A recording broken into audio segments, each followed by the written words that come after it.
Hey everybody, how's it going? Thanks for joining me this afternoon. I've got a great stream with a great guest that I think you're really going to enjoy. So the big news that I'm sure most people have already seen is that Ron DeSantis has dropped out of the GOP primary. He is no longer in the hunt for that presidential seat. Now, I think it was pretty obvious that this was coming after he canceled a number of appearances. He wasn't going to be on some interviews with, I believe, CNN and others. And it seemed very clear that after the loss of momentum in Iowa, that he was going to have a very difficult time finding a way forward for his campaign. So joining me today to discuss all things Ron DeSantis and the GOP primary is the Prudentialist, everyone's favorite frog. Thank you for joining me, sir. Thanks for having me on again, Auron. It's always a pleasure. Absolutely. You know, we have to do rank punditry, and that's why you're here. You're here to suffer through the rank punditry with me. We'll get back to some kind of theory soon, I promise, guys. But this is important. I think there's many lessons to learn from what happened with the Ron DeSantis campaign and what the GOP primary is going to look like going forward. So I guess first things first, were you surprised at all? I mean, I know you made the call on the show, but I have to I have to do the were you surprised? It's tradition at this point. It is tradition every time I come on. No, I was surprised by how soon he dropped out. I figured that he would have gotten a campaign shot in the arm after a second place finish in Iowa.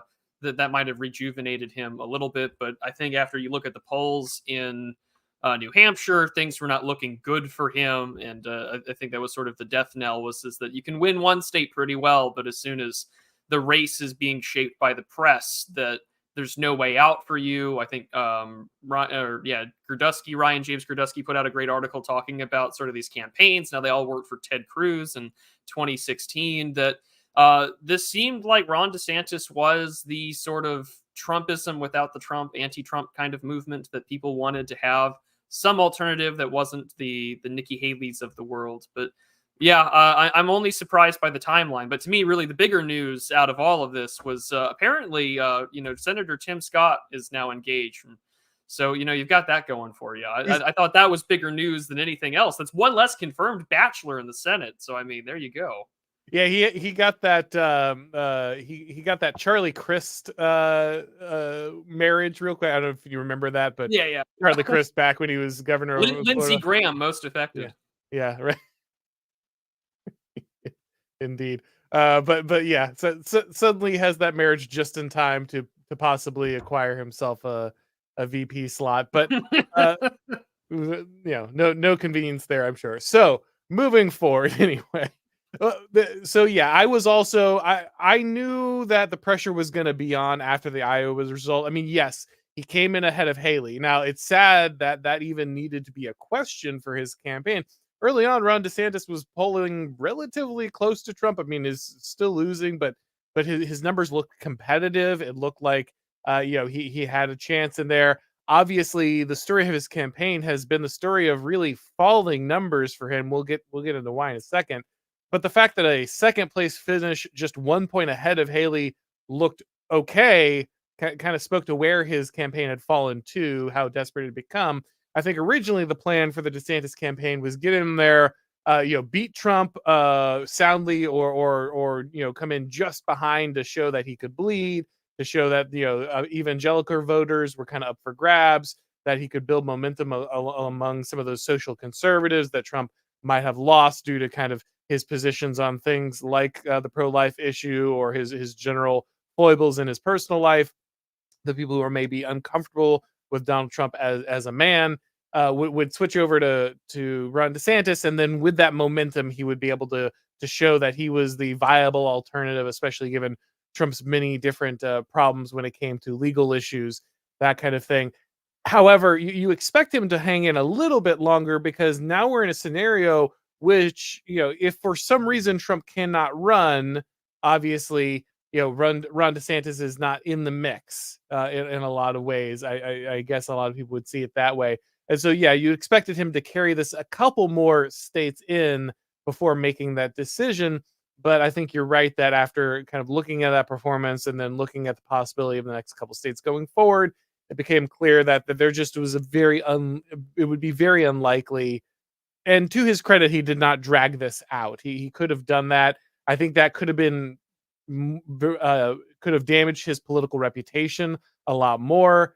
And so he steps away at this moment, still has a chance to, I think, recuperate, kind of salvage that reputation, make good on his governorship, and still put himself in a strong place, a place much better than if he had continued to kind of kick and drag his way through multiple primaries he wasn't going to be victorious in, and kind of bleed everything dry up to that point.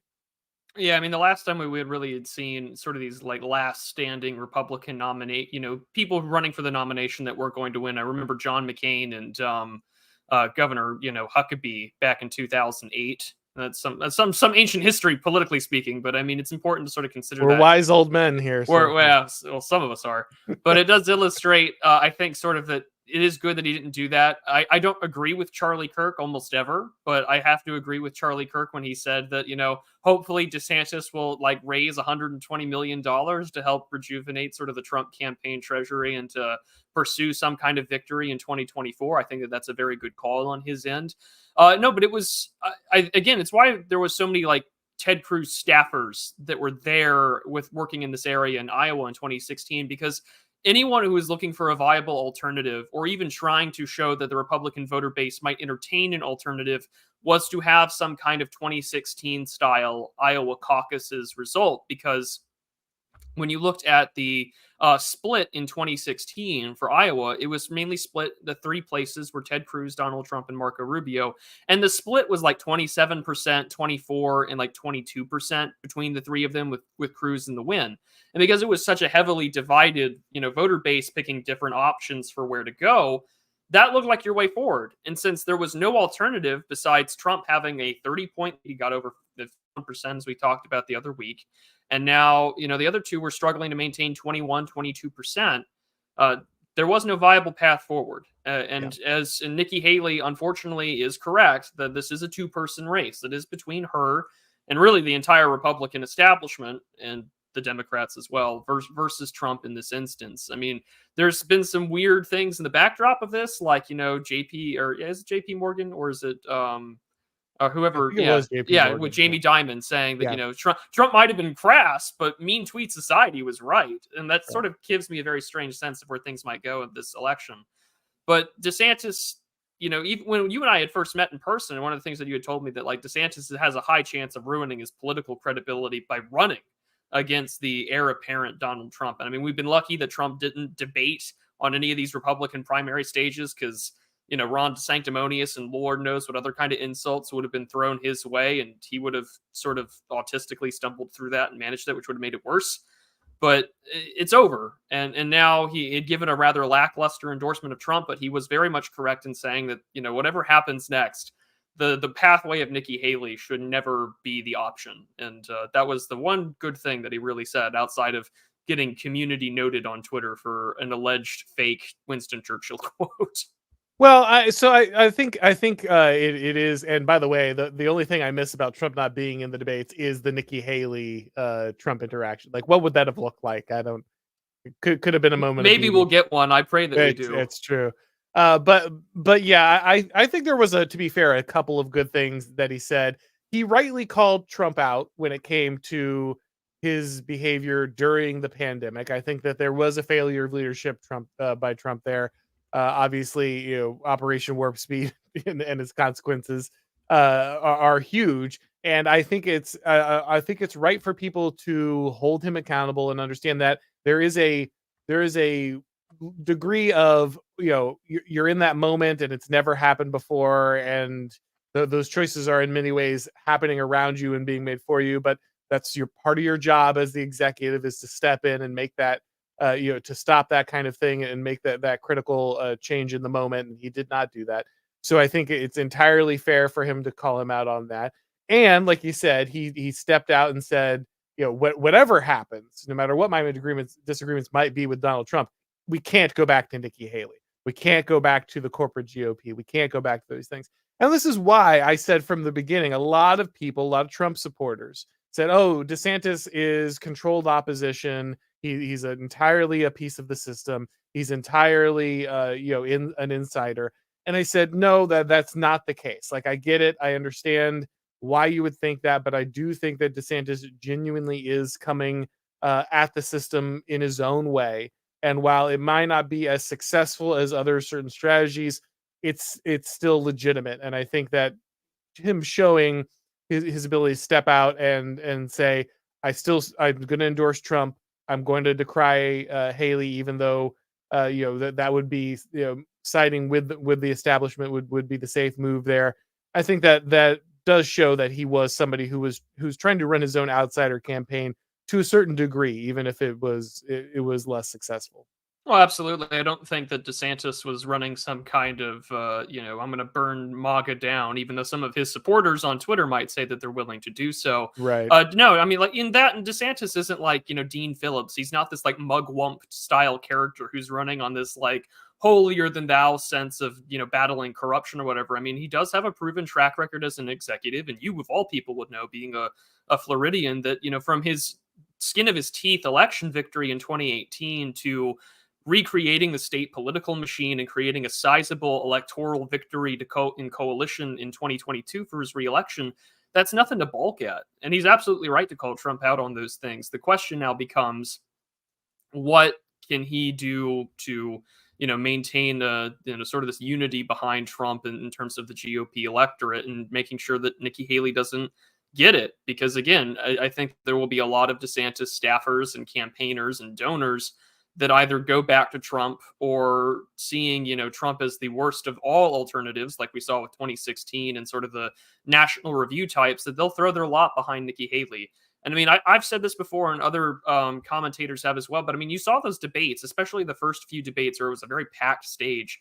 And it was basically what the Republican Party looked like in 2012, talking about taxes, talking about spending, talking about education, talking about things that have no real relation to the paradigm that we're currently in, all while dressed like Donald Trump, all while trying to act like Donald Trump, without anything that Donald Trump talked about, which was, bringing the economy back to the United States, closing the border, and actually making sure that America gets a relatively fair deal for its position on the world stage. And so, DeSantis dropping out, I hope that at least people can use his political machine or energy towards a more fruitful endeavor. And we'll see how it affects, New Hampshire. Is that today or tomorrow? I need to check. I think it's Tuesday, but still does illustrate where we're at. And good on DeSantis for, I think, doing the right thing, because dragging it out would have only hurt him and any sort of political future he has. I know Florida's got that weird bit in the Constitution where there's no term limits, but you can't serve more than 2 terms in a row. So we'll see what happens for his future.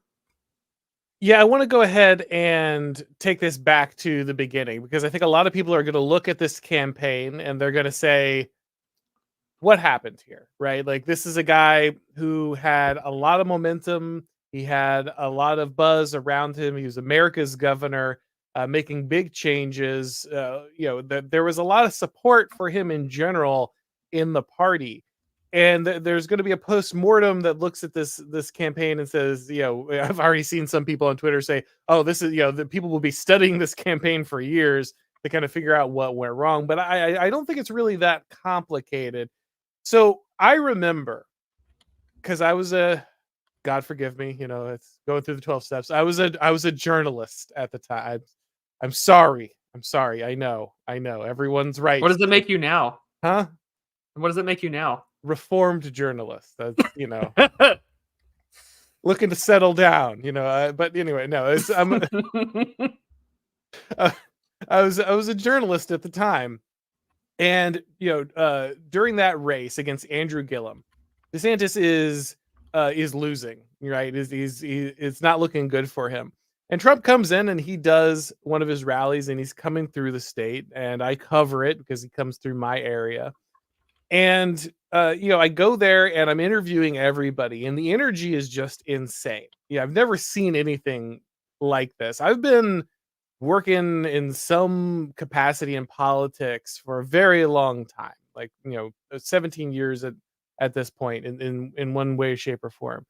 And I had never seen that level of energy when someone's supposed to be coming into the room. And it felt like a football game on, but like hyped up even more. There are people in costumes and body paint, and they're wrapped around lines around a stadium full of people. You have to park 20 minutes away and walk the entire time just to get there, with the journalist badge and everything, with the press badge. It's just insane a level of energy. I remember standing in that press pit. I'm right next to the CNN guys, and the whole place is just booing us, just chanting, media sucks, screaming at, rightfully so. We had earned their ire 100%. And you sit in that room, and DeSantis comes in, and again, candidate, not a lot of people there are super excited about at that time. But Trump is, on stage, and he's look at this guy, DeSantis, a great guy, amazing guy, blah blah blah. Crowds roaring, screaming, blowing up. Now I know, somewhere DeSantis supporters are going to be like, that's not why he won.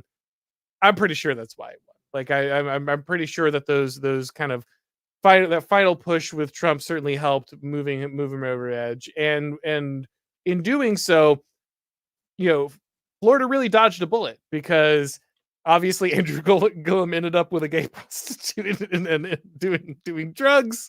There was that. But on top of that, obviously DeSantis, despite not being a great campaigner, obviously at that time it was very clear he was not the best campaigner. He's not the most charismatic. He's one heck of an executive. But when he got into office, this guy was amazing, right? He was knocking it down. And of course, in this moment, and this is where DeSantis supporters support him most, and they're right to do so, in the moment where Trump was failing, right? Trump is falling behind. Trump is not taking correct action. DeSantis is stepping up, right? He's stepping up, and he's protecting the state against these different federal mandates, against these different requirements during COVID. He's opening the schools. He's getting rid of mask mandates. He's blocking vaccine mandates. He's working with the legislature to get all this stuff done. He's refusing to go along with the hysteria, right? So the quality of life that I had as a Floridian during the pandemic was just wildly different. Like, I was talking to people in New York and California, and I was just living an entirely different life. It was like they were living in North Korea and I was living in South Korea. Like, it was that stark of a contrast between the way that things were happening. And so, after that, he doesn't just step into this COVID moment, but he also steps into the culture war, and in a way that, Republicans have been told they can't get involved. You can't fight big businesses. You can't fight, on these cultural issues. You just cut taxes and shut up about everything else. And instead, he steps into that breach, and he's, banning, the indoctrination of kids in third grade. While everyone else is talking about how this is the return of some kind of McCarthyism or something, he doesn't care. He starts developing this ability to kind of speak to the press. He's starting to get the Trump mannerisms down. He's starting to tear down reporters and things. He's building a skill set, right? So this is an up and comer. Everyone's excited about him. Everybody loves him in the party. And then, you get the rumblings that he's going to run for president.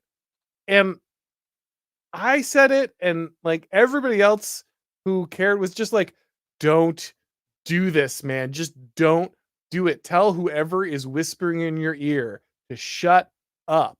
Okay? Like, you are the heir apparent. You are a force of nature. You are showing GOP governors how to build a power base outside of Washington, reform the entire state. There's a massive shift of people coming into the state who want to live there just because you're the governor, and you are reshaping the political future of Florida. It goes from being a purple state, that is trending blue, to a bright red state where he's like winning re-election in Miami-Dade. Miami-Dade is going red. Okay. That is the amount, that is like the amount of momentum he had built. But somebody tells him, just run for president. And it just, from there, I was on, the great Tom Woods show when he announced, and he's like, "What do you think it was going to happen here?" It's like, he's going to run into a buzzsaw, like he's going to run into Trump, and Trump's going to chipper this guy.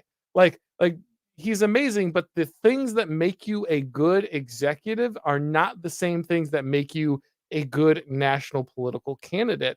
And yeah, that's one of the problems with democracy, but it's also just true. And I think a lot of people who they were sitting in the middle, right? They didn't go completely never Trump. They didn't do this Bill Kristol, against Trump, I'm jumping to the Democratic Party neocon thing, but they also were clearly very uncomfortable with Trump. They never really liked it. They got behind him because he wasn't a Democrat at the on the ticket, but they never liked him, and they saw DeSantis as the way forward. Okay, this is Trumpism without Trump, like you said. And by embracing this guy, he's the competent one. He's the one that the press is going to go easier on because he's not as crazy. And so, he's going to be able to step in and take this.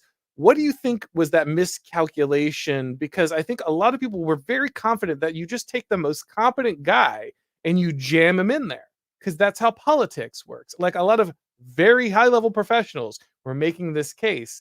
I knew it was wrong. I thought it was very clear that it was wrong. What did they miss? I think a lot of it has to just do with charisma and media capability. I mean, it does not matter that Trump is not a competent, and this is something that, heaven forbid, even Richard Hanania got right, was that, it does not matter what kind of executive you are. How do you respond to the press? Donald Trump, at least in an archetype, is a flaming orange middle finger to the American establishment, the American media, and sort of what, we would call the deep state, or just Washington as is every day. And that's a very powerful sort of, kind of psychological attitude to just buy into. And so, like, okay, great, we threw a bull in the china shop, but can that bull in the china shop run the china shop better? And that was the question that a lot of people were asking after 2020 and everything that had taken place there. And so DeSantis looks like the great guy to do that, like a competent political machine, a heck of an executive, building a way to, like, eliminate corruption in some of the bluest counties in the state of Florida. And then he opens his mouth. And I think, like, that's the big problem. I mean, there are clip after clip after clip of him with awkward body language, unable to really put out a smile on the debate stage. I mean, there was the whole bad lip reading about his time in Iowa. And when I hear the bad lip reading of him, and I find that to be more relatable than when DeSantis is trying to be relatable to, families and kids and mothers and fathers, it really illustrates a big problem with your messaging and your ability to do so. Now, historically speaking, when it comes to these sort of challenges in the primaries, that does not mean that your career is over. I mean, Ronald Reagan had famously, fought it out over Gerald Ford in 1976. I mean, we had thought that Richard Nixon was done for good after failing, to be the governor of California after losing 1960 election, and would come back in 1968, not only be the president, but then win one of the largest re-elections in 1972 shortly thereafter. And so I don't think his career is done, but I do think that some of the biggest things to take away from this post-mortem is going to be who your campaign online spokespeople are. If I'm turned off by your campaign, by your avatars and your proxies alone, that's a huge issue. You have to have some sort of human relatability. I don't know what kind of, like, acting coach, Curtis Yarvin has over the years, but maybe hire that guy, make you look a little more livable. I understand the whole sort of, like, autistic, literally me thing. Like, unless you're going to lean into that, like, learn how to be a better performer. Because if not, you're going to look as robotic and cringy as you did on the stage. And then finally, you need to have some conviction. And I don't mean that he doesn't have convictions or he doesn't have deeply held beliefs, but there was no fire in him on the debate stage or what he says. I mean, even his announcement to suspend his campaign, endorse Trump, and criticize Trump was very, monotone, very, very boring. And that's my problem. This is the Moneyball problem. On paper, this guy looks amazing, and then he steps up to the plate.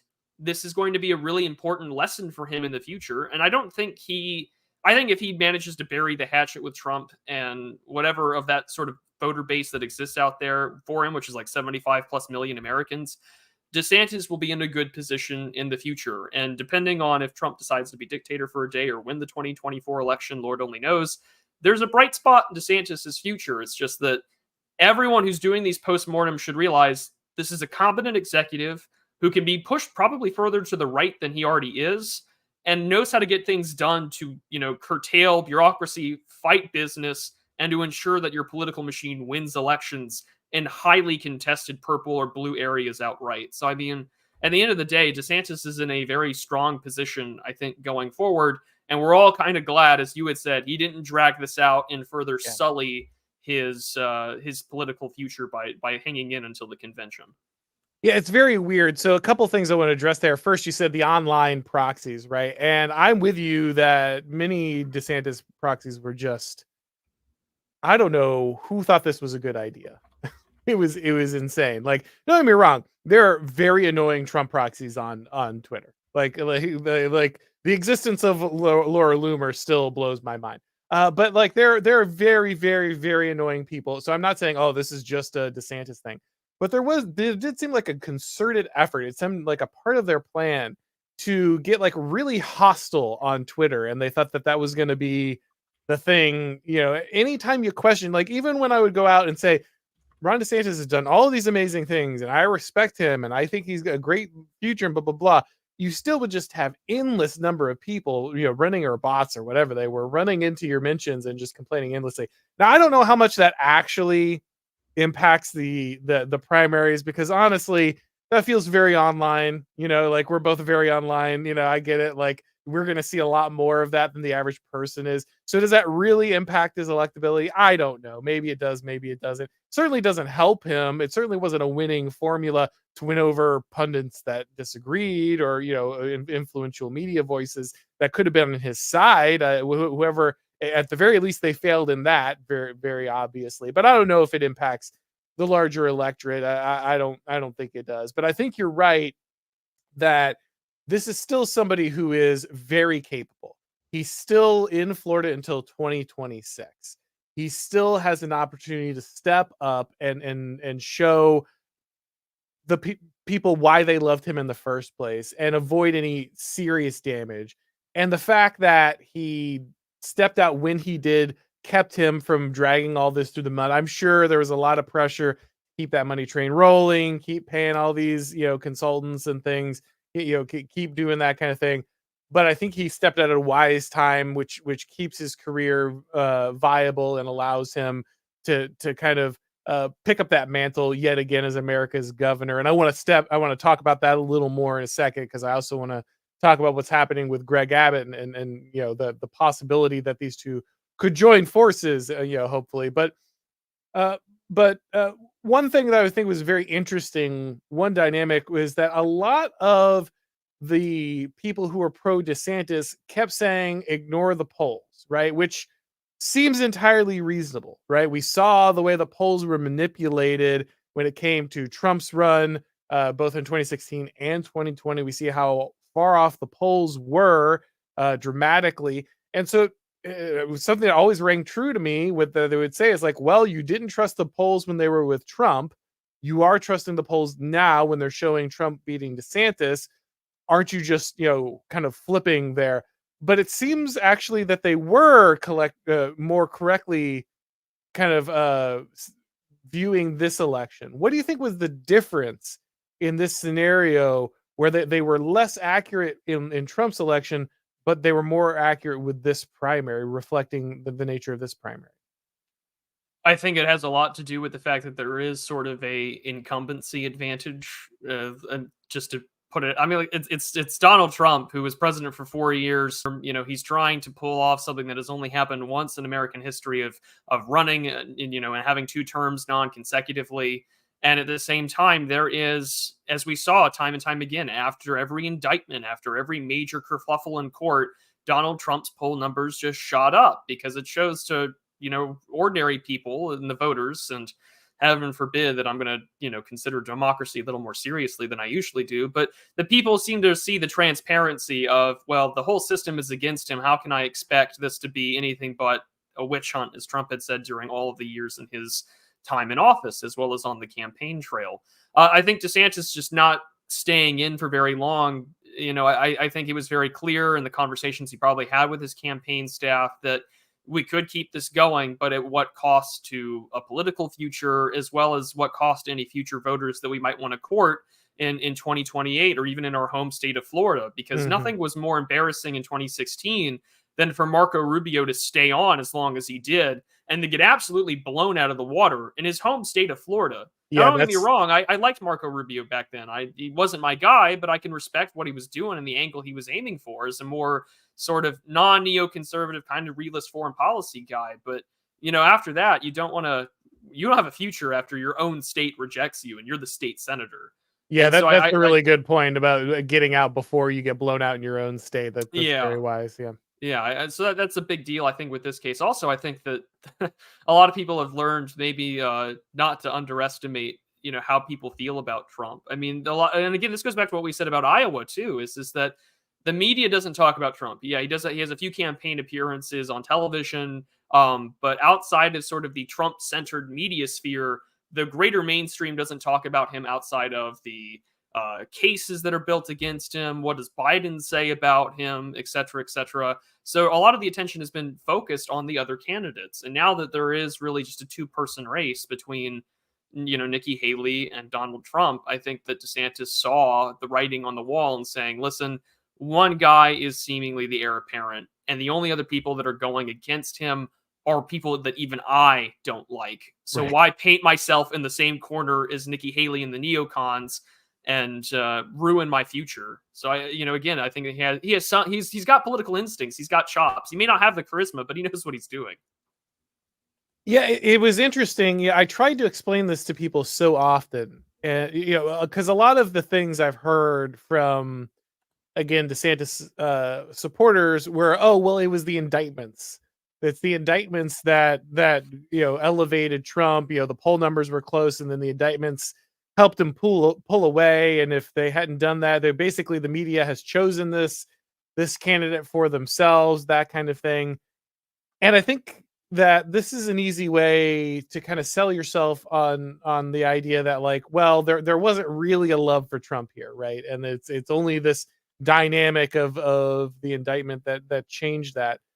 But I don't think that these, again, if you're looking at the system, and I always said this from the beginning, if you think the system needs to be destroyed, Trump's your guy. And if you think that the system needs to be reformed, DeSantis is your guy. And I'll get a lot of people, oh, you think Trump's going to destroy the system? Look at how much he ended up bending the knee. Look at it. It's like, no, that's not what I mean. I mean the energy behind Trump, the support behind Trump, the things you need to read behind the surface level, just what's on paper. All that energy is destroy the system energy. And all the energy behind Ron DeSantis was reform the system energy. And I get that DeSantis was more capable, and maybe that is the key, but I really doubt it. Like, I looking at the situation, I think that what people didn't understand was that Trump really tapped into something about American identity that activated the voter base in a way that just had not existed for so long. People who were just dying of thirst got a drop of water. And even though Trump didn't really convert that successfully, and I think that the voter base deserves somebody better than Trump, still that's just the guy that they're locked into. And you couldn't explain this political dynamic to a lot of people. They just got stuck into, like, what the ones and the zeros. I've got spreadsheets that show me DeSantis is the guy. And it's like, it doesn't matter if he's the guy or not, he's going to lose. And you have to you need to have the level of political, like, you want to play in a world where democracy chooses the best candidate or the most capable candidate, but that's not where you are. And so if you're a professional political consultant or pundit or whatever, you should have a more realistic understanding of the situation you're in. And you can't seem to kind of read this situation. That's a real problem, and you're going to have to be able to do it if you want to be able to figure this out going forward. I don't know if those lessons are learned. I don't know if these people are just going to double down and go back to screaming never Trump or not, but it's a dynamic that you need to understand if you want to know what moment you're in. And it seems like some people just refuse to do it. Well, like I said, it's that Moneyball situation. Like, Yeah. I understand on paper he is the guy, right? You want a competent team, you want people to gut the state, make sure that you can run the ship right, and have morning in America again. But I think you said it perfectly, and this undercuts the divide between what you would call liberals who tend to be conservative and people who have woken up and have smelled the coffee roast that is burning on that pot that you left on overnight, which is, I don't know if you can reform the ship. And that's the big thing. Do you have Trump in there as the middle finger again? Is he going to have the Project 2025 guys? Is he going to be dictator for a day? No, but the fact that people are latching onto that, or even agreeing with his positions on immigration, where he is allegedly quoting someone from the 1930s and 40s on that issue, and the Republican base agrees with him on like an 85 to 15% margin, there's a crown in the mud that someone could pick up. And for a lot of the American voters, which is sometimes an insult, sometimes a good thing, they want him to pick up that crown, or at least someone in his administration to pick up that crown.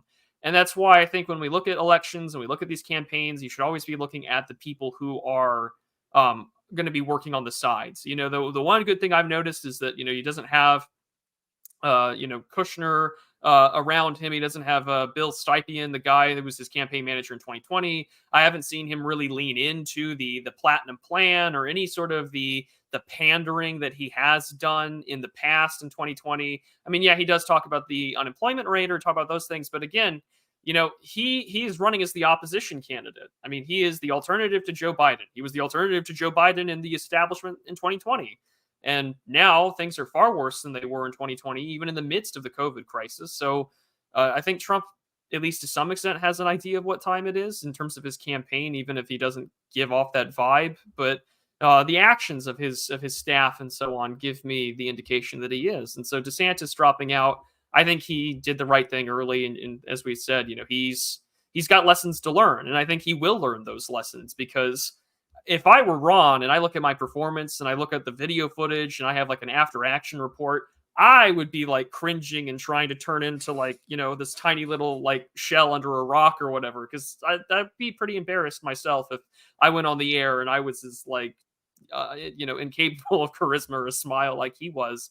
But I do have hope for him in the future. And I hope that, and I've said this before and others too, is that Ron DeSantis, when he acts as the governor of Florida, other Republicans take notice. Yes. Whether it's Governor Stitt in Oklahoma or my governor, Greg Abbott in Texas, they look at what he's doing and they go for it. I mean, he was the one who did the whole Martha's Vineyard thing. Greg Abbott and the others started following shortly thereafter. I mean, that has its own issues, but when DeSantis does something, the other Republican governors act. And if he wants to turn the, state of Florida into like, renewing the Knights of the Golden Circle or something, I'm all for it. But know your place, I guess, in that instance. And your best place of being effective is in the castle you've already built, which is the state of Florida.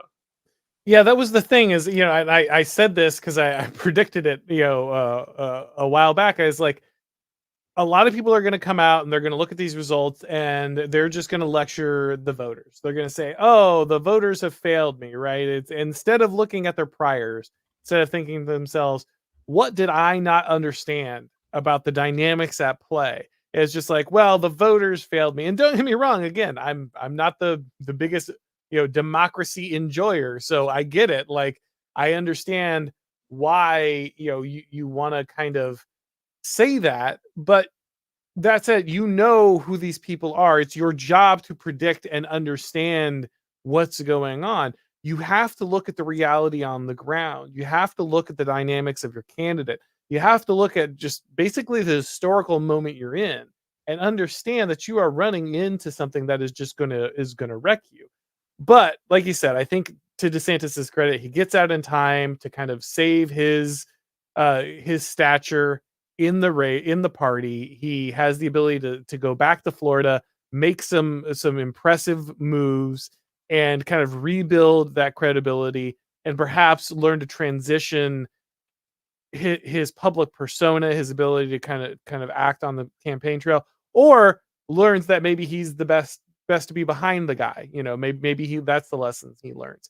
But either way, I think it is important that he stepped out at the time he did. And more importantly, far more importantly, the most important thing, he said, never Nikki Haley, right? And and that is incredibly important. I'm so glad that he said that we need to get rid of the Nikki Haley wing of the party. We don't need to be running around pushing kind of this corporate GOP anymore.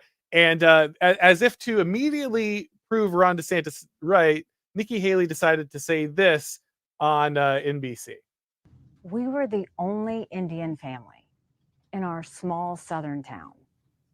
I was teased every day for being brown. So anyone that wants to question it can go back and look at what I've said on how hard it was to grow up in the Deep South as a brown girl. So Nikki Haley is, for those who might have forgotten, Nikki Haley is about to be in a primary in South Carolina, her home state, the state she's talking about right there, right? She's responding to they question her inability to say that slavery was part of the Civil War, or whatever, her forgetting to say it was the primary cause of the Civil War. And she's defending herself by saying, of course I know what racism is. I grew up in the Deep South.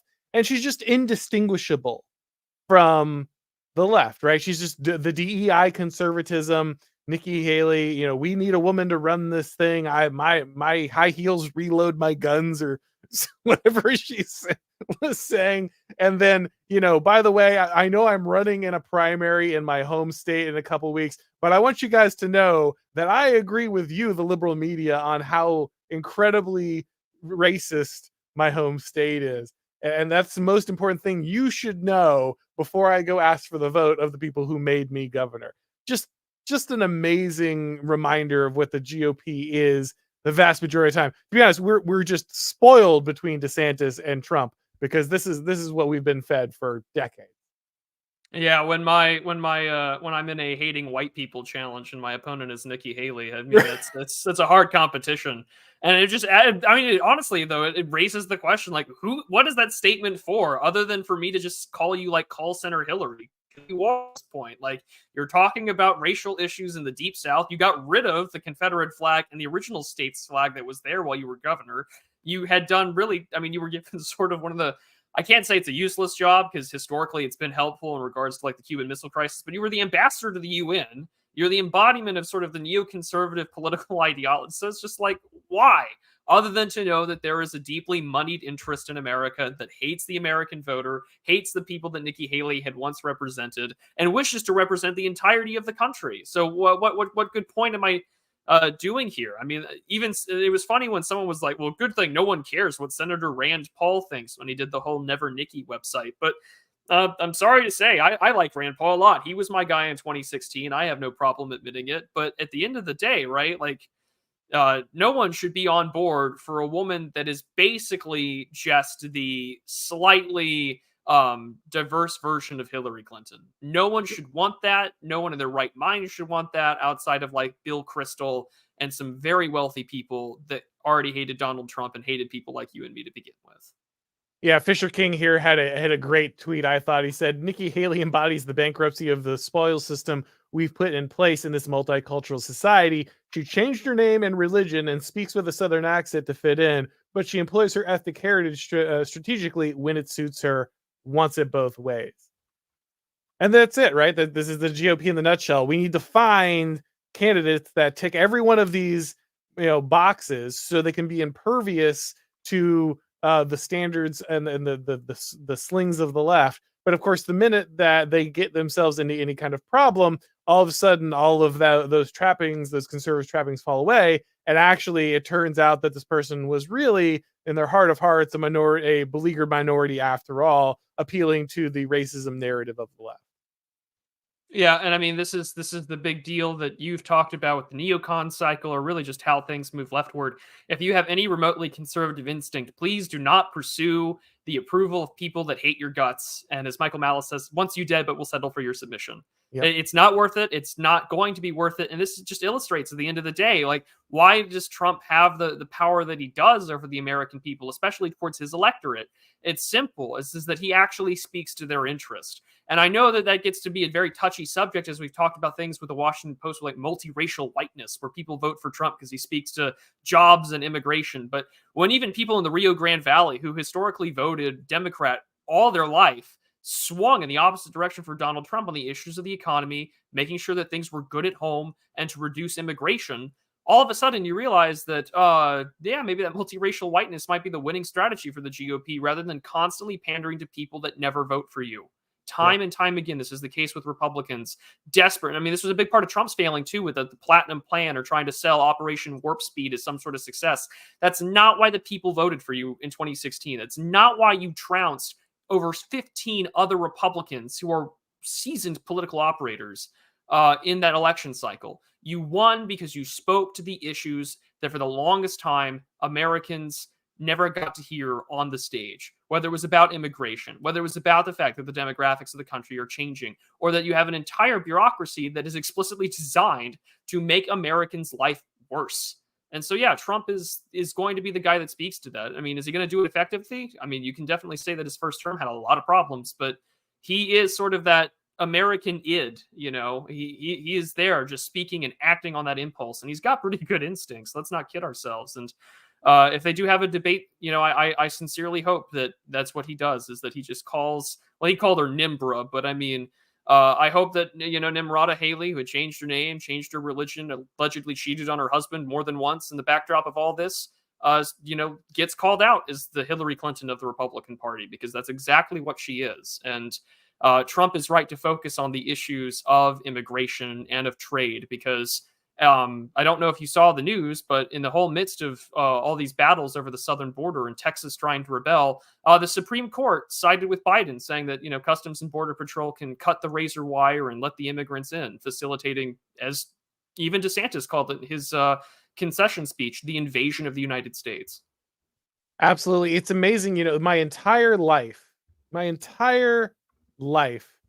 the GOP for decades has been trying to win in the United States, has been trying to become, or, you know, are they even trying is another question. But in theory, they've been trying to win by acquiring a voter base that would make the New York Times happy, right?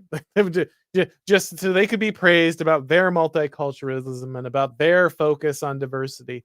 And that is just lost and lost and lost and lost and lost. And then watching someone say, no, we're just Americans and we just love America. And if you end up here and you end up, you know, being part of America, then you're incredibly lucky and we're happy to have you. But we're not doing this thing where we're pandering to every constituency.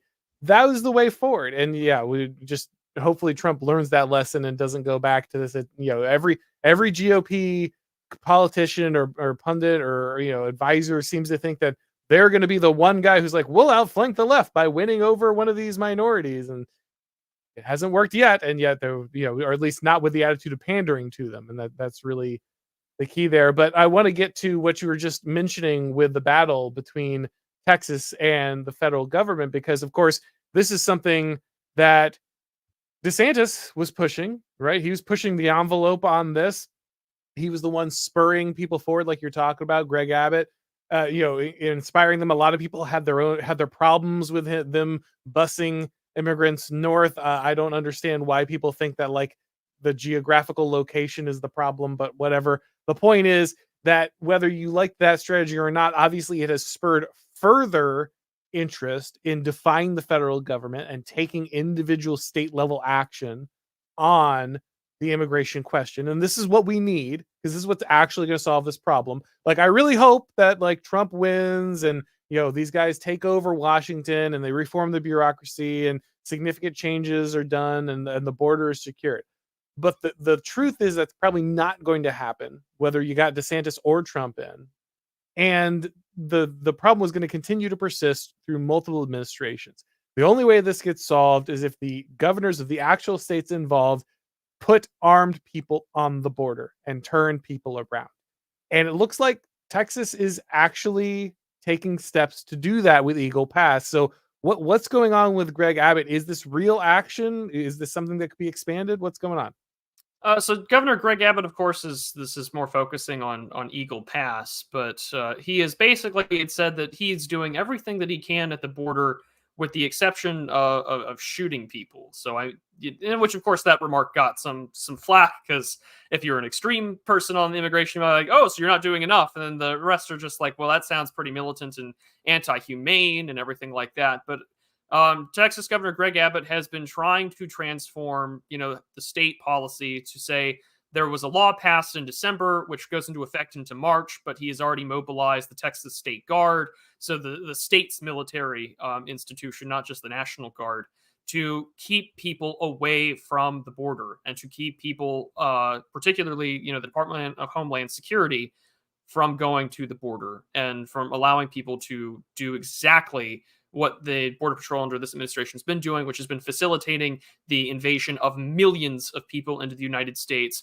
And they've they've already done catch and release again. There are some people who don't have court dates in the United States for immigration court until 2031.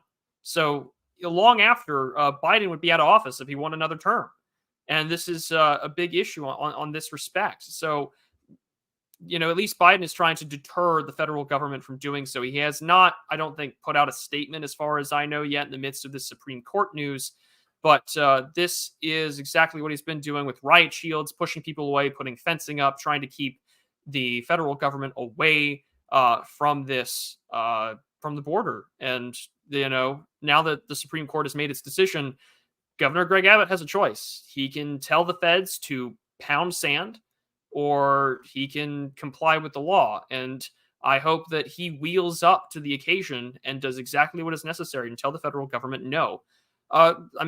Secretary Mayorkas used to be on the board of one of the largest immigrant, affiliate groups in the world for humanitarian issues and immigration, which has helped spend millions of dollars to bring people into this country. So Greg Abbott is doing, I think, the right thing and go out of the way to ensure that people who are coming from all over the world, it's not just Mexico, it's not just Central and South America, Africa, China, people from the Middle East, they shouldn't be here to begin with. And Greg Abbott is at least putting up the fight that is necessary to say, no, we're not going to do this. And we're not going to ensure that the Biden administration does not have access to this 2.5 mile stretch of the Rio Grande where the razor wire has been erected. And this is the challenge that the Supreme Court said on a 5-4 basis with the Chief Justice of the Supreme Court, John Roberts, and Amy Coney Barrett siding with the liberals and doing so. So the city-owned park in Eagle Pass, which had used eminent domain to be seized. Again, it all depends now on what Greg Abbott does. Does he tell the federal government to enforce their law and to enforce this ruling, or is he just going to comply? And I certainly hope that he resists as much as he can, because all that court did was just say that treason's acceptable. Yeah, that's you have to have leaders who are willing to stand up and do what's right and protect the country from an invasion. That's all there is to it. These are real hours. Like you said, these are real crown in the gutter hours, and a desperate nation is simply looking for a class of men who can lead. And let's hope that Greg Abbott continues to be one of those. Let's hope that Ron DeSantis returns to Florida and resumes his stature as one of those. Let's hope that these guys spur each other onward to greater courage and inspire other GOP governors to do likewise. We don't have time. The invasion of this country is real. It's malicious. It's being facilitated by people who hate this country. And we need governors, we need leaders who will act at the state level to stop this. And so, Godspeed, Greg Abbott. And then I hope that you only expand this, that other governors do likewise, and that we see real change in this area. All right. Well, we're going to go ahead and move over to the questions of the people. But before we do, Mr. Prudentialist, where do people find your excellent work? They can find me over on YouTube, Twitter, Telegram, and if they want to know exactly where I'm at, they can find me at findmyfriends.net/thepotentialist. It has all of my links. I am on all podcast platforms as well as on here, and I'll have a new video out on my YouTube channel tomorrow with our good friend Dimes from the podcast Blood Satellite. We're going to be looking at how social media affects our perception of time and communication as we sort of move into a post-literate society. But I was just looking up where Greg Abbott is, and he hasn't put out a statement yet because Greg Abbott is currently on an economic mission to India. So that's a little concerning. Yeah. And here we are. But yes, on to the questions of the people. Yes. All right. So Deuce Boogaloo says primary answer in the regime is the regime utilized unprecedented power to martyr Trump. Polls were narrow after the DeSantis led Florida 2020 red tsunami versus Trump's incessant 2020 whining and swing endorsee failures until the indictments. Again, yeah, a lot. You're not the only person to make that point. I think it is certainly true that Trump has failed repeatedly with his recommendations. It's very clear that's been a disastrous thing for him. Could have been true that he was losing enough momentum on that issue. However, I don't think that the regime probably went out of their way to make Trump their candidate. I know a lot of people believe that. They think that that's the conspiracy there. I think that Trump truly is something that terrifies them, not so much Trump, but what is behind Trump, the sentiment that is behind Trump, the danger of kind of what lies behind that support for the regime. I think is the reason that they felt the need and felt compelled, kind of purity spiral, and attempt to get rid of Trump. You can assume that that was an orchestration. Yeah, I guess you'd be going with the AA, the academic agent theory that the elites have far more control over themselves, and this is all 4D chess. I'm pretty sure that no 4D chess exists in our elite class. They're just simply not disciplined enough to do that. But I understand where that sentiment comes from. Well, I mean, he does have a lot of issues. I think that also Republicans were just generally unprepared how to respond to the SCOTUS news when it came to the returning of a pre-Roe world where it was back to the states. Yeah. And also, the Republican Party can talk about candidate quality all at once, but no one wants to vote for people like Dr. Oz. Like when you lose to a man much like Biden, who has severe mental faculties being compromised, and you lose out to that guy. I'm sorry. This is like John Ashcroft losing to a dead guy. This is pathetic. And yeah, Trump has some bad political instincts, but I think that and Vivek of all people called it out. Like, we got trounced in 2022. They don't know how to do voter outreach as effectively as they thought they did. And the unprecedented power to martyr Trump, sure. But at the end of the day, those indictments and trying to go after him, their hubris to put Trump in jail and to get their mugshots, all that it has done is boost a man that, may have the worst political instincts on earth, but he also knows how to speak to the American people. Yeah, it really is that their desire to accelerate in order to punish Trump is really the dynamic there. If you don't see that dynamic, I understand why you get confused about the Trump thing, but it really is the critical thing to understand there. So Tismo Prime says, yes, the homies. Yes, the homies are all here. Thank you for joining us. John Carter says, Tim Scott's wife may become the second lady of the United States, but she's certainly the first lady. Creeper Weirdo says, no, guys, you don't get it. The deep state wants Trump to win. Then they want to put the woke away, and The Rock becomes president in 2028 or 2028. Why doesn't anyone believe me? Yeah, that is a real line of thought that is developing. I don't know. I've made my case against it. With now the only thing to do is wait and see and receive my cigar. I think the woke gets put away when conservatives are successfully contained in that neocon cycle to ensure that some other pet issue that isn't a civilizational risk to your survival as a nation or a people is the mainstay issue. But the woke can't be put away. Our opposition to it can only be put away. Indeed. Trey Daniels says it's Jover for DeSantis. He was so close and yet so far, but he's done. He blew all his political capital in one horrendous campaign. Again, yeah, I don't think his political capital is over. I don't think his career is over. I think that's a little too much. I know a lot of people are trying to spike the football in the end zone on this one. I get it. But Prudentialist and I agree on this one. I think that the DeSantis got out in time to kind of save his political future and be able to build up a portfolio once again. It is, however, very clear that the campaign was not great, and there's a lot of people in very serious denial about that, and I don't know why. Again, it's very confusing to me. I guess it's important for you to save face. I don't know. I guess that's the answer. But if you're a professional and your job is to correctly predict the future, don't Jim Cramer yourself. I don't know what to tell people. I mean, Jim Cramer is still making money, so maybe that is the goal. Maybe I'm still waiting on Bill Mitchell to deactivate his Twitter account, man. Like I loved how he's legalese his way out of that one. But yeah, I mean, I don't think it's over for DeSantis, but it's going to take a hot minute for some of those political operatives and campaign spokespeople to recover their reputation. But hey, some people are happy to try and destroy whatever MAGA means to them or work for RFK Jr. We're going to witness people jump all over the political compass because of this. So time will only tell. True. Turtle says, I like DeSantis and I'm wary of Trump, but it seems to be bitter but some seem to be bitter. Thinking DeSantis was the way to avoid the treatment from the regime. Definitely untrue. Yeah, I think that is really important for people to understand. There's this delusional idea that if DeSantis won, oh well, then they'll go easier on this guy. They won't pull out the stops. Now, I do think there is something unique about Trump that accelerates things to another level.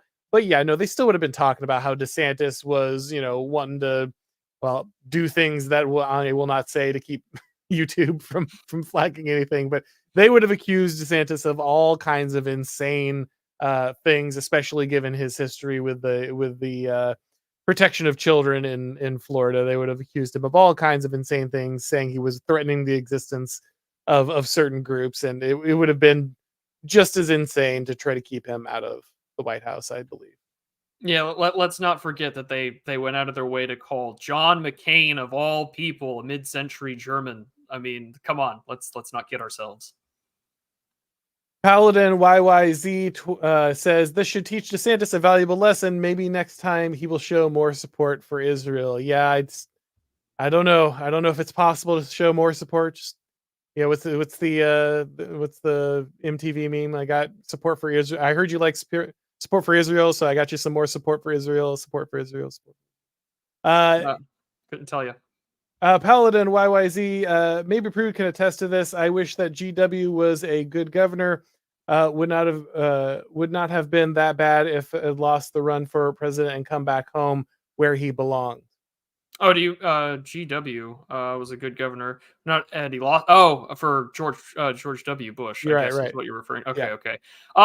Well, I'll be honest. I do not know enough about how George W. Bush was the governor of Texas. He was governor while I was a small child. Sorry to give away my age there. I'm not as old as some people like to think that I am, but I couldn't tell you. It would be a fun thing to look at. Would go back on the history of his record as governor, but considering how things played out in the White House, I don't think I would have wanted No Child Left Behind, but for Texas, or some Medicare Part D, but for Texas. I'm not sure how I feel about that. Watt here says DeSantis should have that term limit thing removed while he has the power and declare himself king of Florida and give up on national politics. Yeah, that was always true. There's this weird thing where people are like, well, of course he's got to run for president. He's term limited in Florida. It's like, well, first he just won re-election, so he still had a whole term to govern.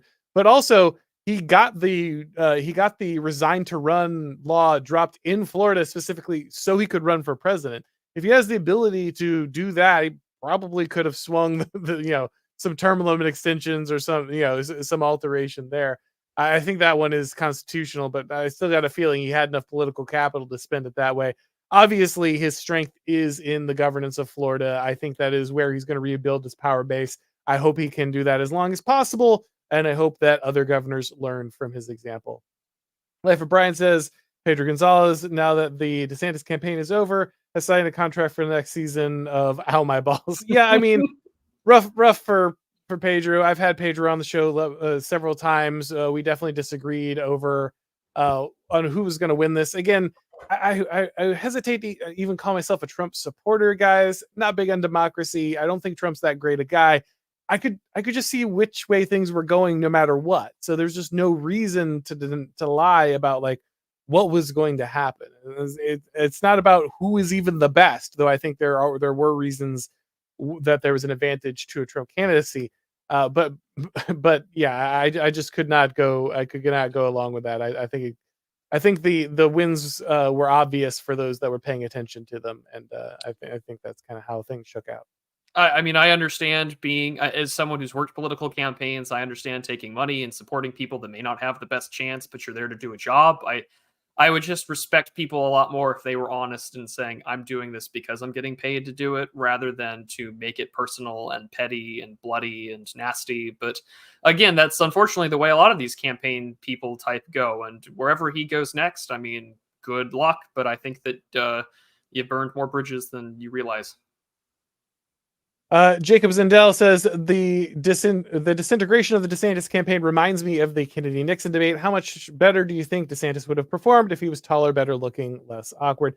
So obviously, like, just you can mog DeSantis on height or whatever. I don't think it's that big of an issue, though. Obviously, it certainly helps. There's just an innate part of people that is going to vote for that. George Washington leads because he's tall, right? Like, a thing. However, I think that there was just a stiltedness to his communication. I think that was very obvious from the beginning. I think he probably would have been better just leaning into that and being like, yeah, I'm a little awkward, and then I destroy my enemies. Like, I think that would have been probably better than him trying to like hug kids at the county fair or, you know, whatever. Like, I don't think that was ever going to be his strong suit. I think he should have been prepared for that hole in his game, especially going into a campaign against somebody like Trump, just knowing that was where he was going to be. Yeah, I mean, like the last president we had that was 5'9" was Harry S. Truman, and so I mean, we're a height-centered, media-focused society. Like, if you had just owned up to it or never wore those heels to begin with, I mean, Rand Paul ran for president. He's like 5'9" as well, and just don't give ammunition to people that are going to relentlessly mock you. I mean, it helps immensely. Just don't do it. Just don't do it. What about the manlet theory of history, though? Right, like 5'8" guys get things done. Right, they got the chip on their shoulder. It's the 5'7" guys. Oh, so DeSantis is too tall. He's too tall. You know, your okay. Lenin 5'7", a certain, you know, Putin was like, I think it's like 5'8", 5'7". Joseph Stalin was like 5'5". You know, Yeah. Trotsky was under 6 feet. Like, listen, like the manlet theory of history has got some good points. It's just they all happen to be terrible, like revolutionary leaders from communist bloc countries. So, be mindful of that, Ron. You don't want to be a leftist. Life of Brian says DeSantis is 180 on Ukraine. Very weak response to the indictments and poor House record. And his lies about running at all sealed his loss. You know, it's interesting. I would say of all of those things, for me, Ukraine would have been the one that was it. What he did, kind of, it was very clear he was trying to walk the line of, well, we'd have to be very circumspect in our mission, and we wouldn't put people on the ground, so per se. You know, it was a lot of like, I'm going to hold people accountable, but never a definitive, I'm going to keep us out of this war. And I think if he had spoke more forcefully in that moment, that would have helped him. I'm not sure about the rest. I don't know if his response to the indictments hurt him. Again, I think he kind of walked the line on that, where he said this shouldn't be involved. You know, what else is he going to say? He's running against the man, right? Like, which you probably just shouldn't run against the man. But if you're going to, like, saying, okay, well, they shouldn't be indicted, this is wrong, but at the same time, this makes him the wrong candidate. Like, I think that's the correct tack. So I would say the Ukraine one is fair, but I'm not sure his indictment response sealed the deal.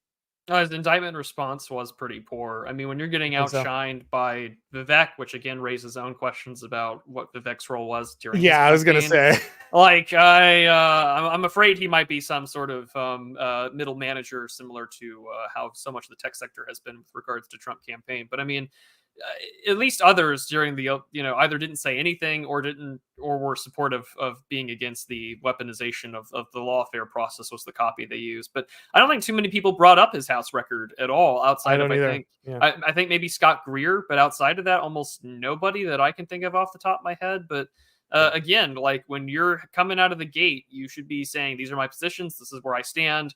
I'm open to changing my mind on the availability of new evidence. But yeah, again, you have to be direct with your messaging. Don't have the flop sweat. Ben Dover says, why are the forward and introduction in political theology by Schmidt as long as the actual book, Christ is King? Christ is King indeed. Yeah, the reason they're that long is that the essay itself is only like 70 pages, and they needed to sell you a book for $30, and so they padded it out.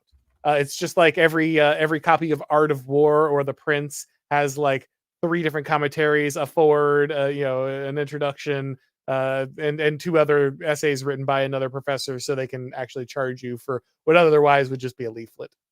Yeah, remember, anytime that a book has been translated into English, there's the translator's note, the editor's note. Especially with Carl Schmitt, they have to explain why it's important to read him, and despite his association, you know, so you get what you get with that. Yeah, they can't just sell you a 70-page book, so they gotta pad it out. Creeper Weirdo says the woke will be put away when Hassan Piker puts it away. I'm not budging on that. I don't know anything about Hassan Piker. Anyway, No. Was he? No, it was Destiny who recently had the marital problem. So I mean, Yeah. no, the woke will be put away when Hassan Piker decides to fight Sam Hyde and get his lights knocked out. But until then, Slimplar says, "I think Trump wins, but I don't see some able and willing to carry that torch after him." It will be interesting, right? The most interesting question now is, since Trump is pretty much obviously the nominee at this point, what does that mean? He is leading Biden in many polls, but how reliable are those polls? What will happen after the indictments? Will he be removed from the ballots? There are so many questions, and if he wins, can he even govern? I mean, my bet would be, if Trump wins, that you should bet on some pretty serious left-wing violence. Paul Gottfried wrote a very good article for The Blaze, a piece on the probability of this. I think he's entirely right on that. And I think you should brace yourself, because I think if Trump does manage to win through all this, the left will not take it well. Yeah, absolutely. I mean, whatever we see in this year or next, if Trump wins, I mean, 2020 was a good example that if the state really wants to, they can facilitate violent mobs. They can drop off pallets of bricks and bats and shields and weapons. They coordinate with Antifa. They have paramilitary organizations ready to go to support leftist causes. Everyone was making their memes about Alex Garland's Civil War movie, but I hate to break it to you, you're already in one. There's lost my super chats there. Let's see. Machiavelli sucks to go, says Prude based gun safe. Yeah, mine's in a different room. I like the incredibly based background there, making sure you get the gun safe. I live in a cabin in the woods, so it's not like I have a lot of room to put things out of view. And then we have Capitalismo says, hopefully Abbott is in India to learn about their policy for illegal immigration, Assam, citizens tests, prison, and deportation.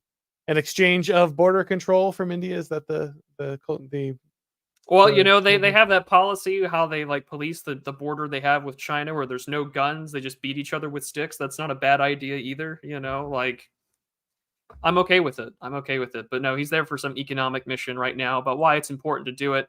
And he just tweeted 14 minutes ago to talk about his energy partnership with Texas and India, and he's not reacted at all to the Supreme Court ruling. Greg Abbott, this is your chance. Literally just say, we cannot in good conscience allow the federal government to encourage something that violates the laws and sovereignty of the United States. We are not going to let them in. That's all they have to do. That's all they have to do. And then rule as king of Texas. Yes. People will support you guys. People will you will have the loyalty of people if you just act to protect the country. I promise. Don't listen to anyone else. I promise. You just protect the country. People will love you. Life of Brian says, what's more likely, the GOP reforming or dying out and being replaced like the Tories? I mean, GOP Delinda S, right? Like this, the GOP, if it disappeared tomorrow, that would be a huge problem for the regime because it's a tool of control. I don't think it'll go away for that reason. I think they'll continue to prop it up, even as there's this weird dichotomy where some people in the machine know that they need that legitimate, semi-legitimate opposition to keep the charade going. But an increasing number of people on the left actually believe their own propaganda. They've actually drank their own Kool-Aid, and they really think that they need to go ahead and just basically turn America into a one-party state to save democracy. Like that, unironically, they believe that's true. And the question is really, which one of those forces is going to win? And I probably think it's the latter. But yeah, I mean, either which way, there will be some sort of Tory equivalent existence of controlled opposition of the United States, whether it goes under the banner of the Grand Old Party or something new. We're still in we're entering a new phase of the party system in America, so we'll see what emerges out of it. Yeah, I don't think I did a video a long time ago on Curtis Yarvin's essay on the two-party state, and the one-party state, and kind of the two-story state and the one-story state. I think that's still pretty relevant. So if you want to go back and check that out, I think that'll help answer that problem for you. All right, guys, we're going to go ahead and wrap this up. But as always, thank you so much for coming by and watching. Please make sure that you go ahead and check out the Prudentialist's excellent work. And of course, if this is your first time watching this channel, make sure you go ahead and subscribe. Turn on those notifications so you can catch our streams live. Speaking of streams live, tomorrow I will have Dave the Distributus on for an excellent talk, but it will be later. It's going to be at 8 p.m. instead of the normal 3 p.m. Eastern. So make sure you are staying up a little later so that you can watch that one. And of course, if you would like to get these broadcasts as podcasts, make sure that you go ahead and subscribe to the Auron MacIntyre Show on your favorite podcast platform. When you do that, go ahead and throw us that 5-star review. It really helps with the algorithm magic. Thank you for watching, guys. And as always, I'll talk to you next time.